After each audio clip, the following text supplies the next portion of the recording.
Well, I hope everybody's doing swell. My name is Wayne Bolden. I'm your Speed King. We're here to take a look at the Man of War Stakes over at beautiful Belmont on Saturday. But before we do, of course, turn on your closed capture. And if you want our tip sheet for the Preakness and the Black Eye Susan, which is that Friday for the fillies, please email us at speedking24@yahoo.com. Speedking24@yahoo.com. Thanks so much for all your support and subscribing and doing those things that you do to support us. We love doing it just for you. You're the reason that we do it. Well, Belmont's got some nice races this weekend. And right before the Peter Pan Stakes, which is race number 9 on the card, is the Grade 1 Man of War. And the Man of War is a mile and 3/8 on the inner turf course for 4-year-olds and up. Small field of 6. We should get through this fairly quick. And the first horse in the race in the Man of War is Easter. Well, Easter has 2 wins from 9 starts, 1 second and 2/3. That's okay. Graham Motion is doing the signal calling.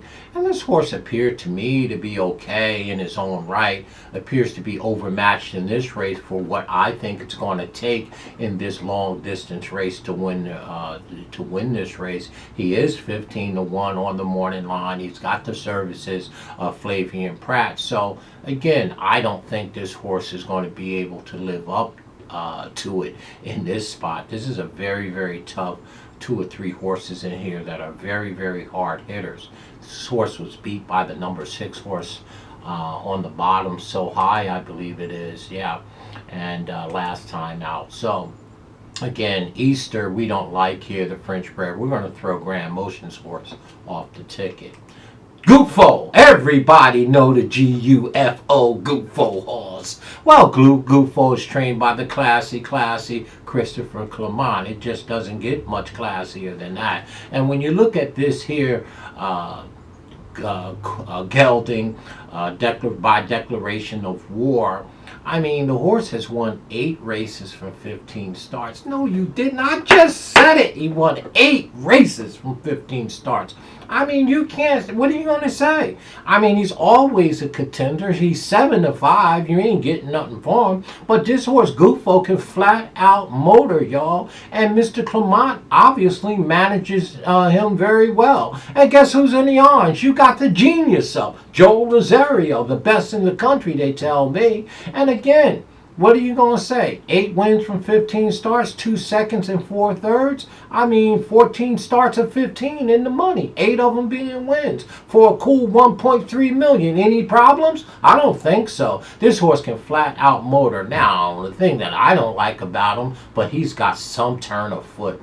I mean, he'll be far, far back. But don't fright, because when they turn for home on that big Belmont 1.5-mile track, he'll find the center of the track and he'll come motoring down there. He's going to be trying to run him over, and you know, this horse is good. This is a very nice horse, and obviously will be one of my top 2 picks in here, right? At a short price of 7-5. Well, Yibir. Well, here is the other horse that's going to be deep closer, okay? It would not surprise me if Gufo, the number 2, and the number 3, Yibir, both be coming down the center of the track head-to-head, battling it out. These horses are far back in all of their races, and Yibir has nothing to be ashamed of. This horse has 14 starts, 6 of them are wins, 3 seconds and 2/3 for a cool $4.1 million. So again, between the number 2 horse and the number 3 horse, they've earned $5 million. Okay, so the number 3, Yibir, trained by Charles Appleby with William Buick in town. So you know they mean business. How do you know they mean business? Hey, I tell you how I know they mean business. Then when the last time they were seen in the United States, it was November 6th over there at Belmont, at Del Mar in the Breeders' Cup turf race, the Longines Breeders' Cup, and that horse had a turn of foot. William Buick turned the corner, angled this horse out, and he came flying down and won the Breeders' Cup turf.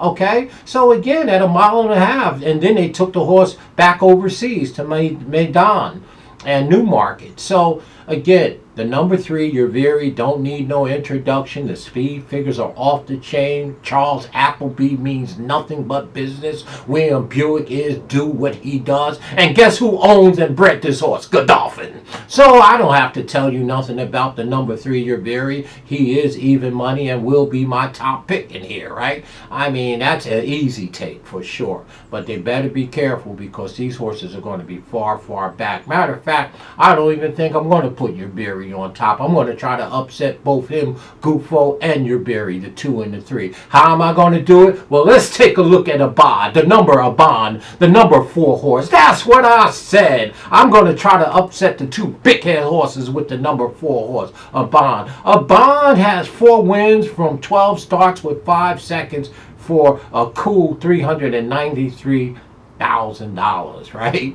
Nothing compared to the 2 millionaires in the race. But here is my thinking, okay? I got Louis in the arms. I think Saez is the best rider in the country. No disrespect to Joel Rosario or the Ortiz brothers or Flavian Pratt as far as that's concerned. But I'm telling you now, because the number 2, Gufo and Yibir is going to be far, far back, I think the number 4, Abann, who has enough speed to sit in the catbird, the 2nd or 3rd spot, and get the jump on both those 2 deep closers in the 2 and the 3. So Abann has nothing to be ashamed of. His speed figures are equally good as these. His pace is better than the 2 and the 3 in here. Both Gufo and Yibir. Don't tell me what it is. So I'm going to go ahead and put the number 4 on top here to get the jump. I'm going to ask Louis Saez to give those boys on the number 2 horse a jock lesson here, Mr. Rosario and William Buick. We don't care nothing about no William Buick and Godolphin in this case. We like the number 4. We think he's going to get the jump on the field before they get rolling. But he better be long gone because the 2 and the 3, when they stretch out, when they turn for home, and they're running in the stretch, those 2 horses are going to be flying. Okay, so hopefully, we're going to get the jump on them with the 4. We like them, and we like the price better than that. 9-2, for sure, on Abann, the number 4. Well, the next 2 horses are clear throwouts in this spot. The number 5, Highland Chief, 2 wins from 11 starts. Grand Motion is doing the signal calling. It's just too slow in here, the number 5. So we're going to throw him out. And nothing's changed about So High. We talked about So High before, beating the number 1 Easter in the last race. And again, to me, just too slow. He's 30-1 on the morning line. So really, this in the 6-horse field, this is really 3 horses. The 1, 5, and 6 are, to me, are clearly throwouts in this race. The race is the 2, 3, and 4. Okay?